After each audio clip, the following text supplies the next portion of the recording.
আমরা আশা করি যে ইনশাআল্লাহ আমরা আবার PSL খেলতে পারবো এবং আমরা বিদেশি প্লেয়ার হিসেবে যারা আছি কোনো ফেক নিউজে বিভ্রান্ত না হয়ে আমরা নিজের যেটা সঠিক নিউজ সেটা নিয়ে আমরা থাকবো এবং অবশ্যই শুভকামনা থাকবে PSL এর জন্য। PSL যত দ্রুত সম্ভব ফিরে আসবে।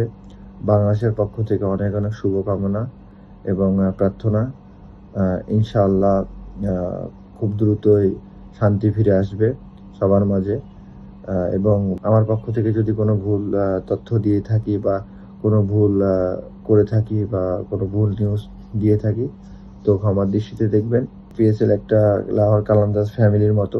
তো আমরা ফ্যামিলিতে সবসময় হাসি আনন্দ ঠাট্টা হয়। তো আমরা দোয়া করি যেন এরকম সবসময় থাকে। আমাদের ফ্যানদের জন্য সবসময় শুভকামনা থাকবে। ফ্যানরা আমাদের জন্য দোয়া করবে। ইনশাআল্লাহ আমরা খুব দ্রুতই ফিরব।